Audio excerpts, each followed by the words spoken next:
Hey, what's going on YouTube? YGOGreatTornado here. I'm here with yet another deck profile of heroes. I apologize in advance for making a lot of deck profile of heroes. I'm just a hero player. I just play with a lot of different variants of heroes. And this is just another one of my concoctions, basically. Now, I have a regionals coming up, so I'm trying to figure out what deck profile or what deck of heroes that I want to bring to regionals. So I would try to leave every single deck profile of heroes that I made recently, and the most recent ones, I would try to leave a link to all of them. If you guys want to help me out by thumbs up the video, let me know which one you guys like the best, because I would try to bring it to my regionals coming up within less than a month. Now, this deck profile, I'm going to say, hate to say it, but it's one of my favorites. It's a good deck. It's fun. That's one of the reasons why I like it. And a lot of people are not expecting the way this deck plays. It is a form of BubbleBeat turbo build, but with a twist. And a lot of people are not expecting it once they see what's going on. So let's just get right into it. Like I said, this is one of my favorites. And I will try to explain a lot of the tech choices. So you got your Stratos. Then you got triple Alias for your spark target. Beat, he needs a light. And then you got triple BubbleBeat. Miracle Fusion target for Absolute Zero. He's good to Miracle Fuse. Good Exceeds. And mid to late game, he's really good just to give you that extra +2. And that's pretty much it for the monster lineup. Like I said, I am running kind of a BubbleBeat turbo build in here. Then you have one Rhoda. And then you got triple E-calls for your search cards. You always want to make sure you get into your monsters. 3 dualities to make sure you always get into your monsters. If not, your other cards are really good to help you out with your combo pieces. 1 tech Smashing Ground, beat over their opponent's monster. 1 Book of Moon, stops Exceeds, stops stops Synchro plays. This helps a lot of things, and it's helpful, even when they attack, you just book their monster. 2 MSTs, no heavy, because MST is a lot better for me because I get to pop a card. More of a 1-for-1, but I find heavy is more of a minus for me because I run a lot of traps, and it's not really a plus for me at all. So I decided to take heavy out this format, or this deck profile. 1 Dark Hole, 1 Monster Reborn, pretty much staples there. Then I'm teched in 1 Forbidden Lance. Card is really great. A lot of people are not expecting to see Forbidden Lance. When I have Absolute Zero on the field, they're going to go automatically Dark Hole or Smashing before they summon their monster. If I Forbidden Lance my Absolute Zero, Absolute still stays on the field, and they still have to deal with a monster to blow up all their monsters.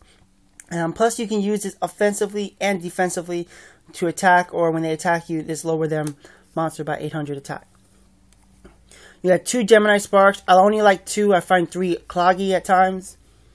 I also run only 2 Miracle Fusion. I do side the third one. I will explain why in a few seconds why I only run 2. I also run 2 Parallel World Fusions. Stay with me, guys. I will tell you why. And it's because I'm teching 3 Macro Cosmos in this build. As you can see, I already had 2, but I'm finding more and more the third one is a lot more consistent. I want to get into this card as quick as possible, so running at 3 is a lot better. And that's one of the reasons why it's a tech, because a lot of people are not expecting to see Macro Cosmos coming out in this deck.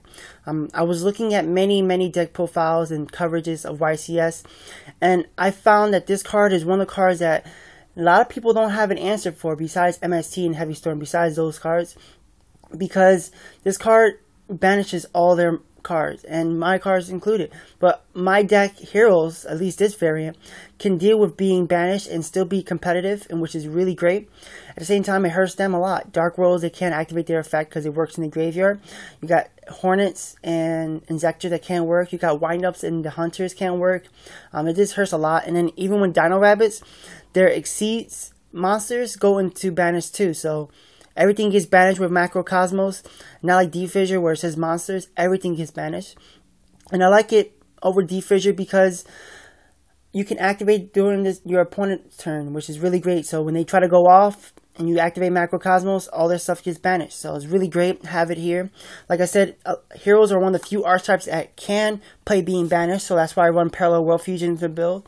Parallel World Fusion helps you out because you put back your Stratos or your Bubble Man or your Neil's Alias, and you still have a lot of search cards to go into your monsters. And Miracle Fusion helps you out because if you don't have Macrocosmos, you can always remove from play your heroes, and then it sets you up for your Parallel World Fusion plays, which is really great. So yeah, Macrocosmos, really good card, and my fun tech in here. 1 D Prison, 1 random D Prison for beatdown decks, get rid of their boss monsters. 2 Torrentials, I like 2. Double Compose, this breaks up a lot of Exceed plays, a lot of Synchro plays, really helpful. Especially when I go against a tour guide engine kind of build, and I have a lot of answers, like if I have Macrocosmos in my hand or I have it set, what I like about it is I can compose it. They summon their tour guide, they bring out Sangan. I bounce back their Sangan sometimes, and the reason why is because I have Macrocosmos, or I just draw into Macrocosmos for some reason. One way or the other, I want to bounce back their Sangan so that they have to set their Sangan and waste a normal monster summon, I guess you can say. And once they go to the graveyard, I'll activate Macrocosmos, and then it gets banished, and they won't be able to search. So this is one of the things I do with Compose. Double Warnings and your Judgment. I don't really like Judgment too much. You pay 2 half. I draw this card early game, and I hate paying half. But it's good to mid to late game because you always can pay half. And double Dark Brides for the last 2 traps. I like this over Starlight Road because, let's face it, I mean, you have to destroy 2 or more cards for Starlight Road, and I just find that not really helpful. I mean, double Torrential, Mirror Force, Dark Hole, and Heavy are your only targets. All that can be stopped by Dark Bribes. So what's good about this is it doesn't matter what they draw, because they're probably going to draw first game their Maxis, Effect Veilers, cards that need to be sent to the graveyard to really activate their effect. And this just helps out because it's like more of a dead draw for that one card. So that's pretty much the main deck. I believe is 41. Let's go on to the extra deck. I have 2 Elemental here, the Shinings, 2 Absolute Zeros, 1 Nova Master, 1 Gaia, 1 Great Tornado, 1 Draco Request, 1 Chimera Tech, 1 Vision Hero Adoration, 1 Utopia, double Blade Armor Ninja, and the last 2 cards are going to be Maelstrom, the Symphony of Djinn. That card is an Exceed monster that's coming out in the new starter deck. Basically a rank 4 Gachi, basically. 1700 attack. So let's just work backwards and I'll tell you why. Blade Armor Ninja, because the Bubble Man plays you can do. You can OTK with that. Utopia for protection. Vision Hero Adoration for my side deck, because I do side deck 2 Super Polys. I'm really good against mirror matches against heroes because they can't Super Poly this. It is a dark, and what's good about this is it doesn't matter what heroes they have.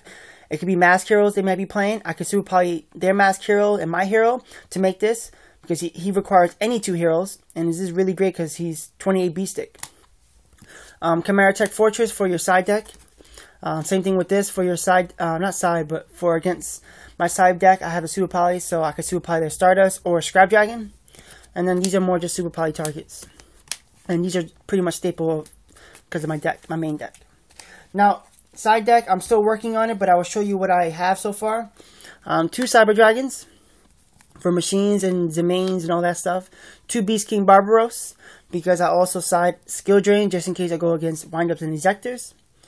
2 Super Polys, might even go to 3 maybe, depending on the build. Because of Game 2, I know what I'm going against, so I might put this in. So if I put these in, it's because I know I can Super Poly their monsters. The 3rd Miracle Fusion, because you never know when you need a 3rd one. And 1 Forbidden Lance. I do have 5 more extra cards I could put in here. It will probably be 2 Shadow Imprisoning Mirrors and a couple other cards. But that's pretty much it, guys. Hopefully you guys like this. Comment, rate, subscribe. Thumbs up the video if you do. And look down below for all the hero deck profiles that we're playtesting and bringing out to you guys. And you guys can let me know which one you like better. So like I said, please comment, rate, subscribe. And peace out, guys.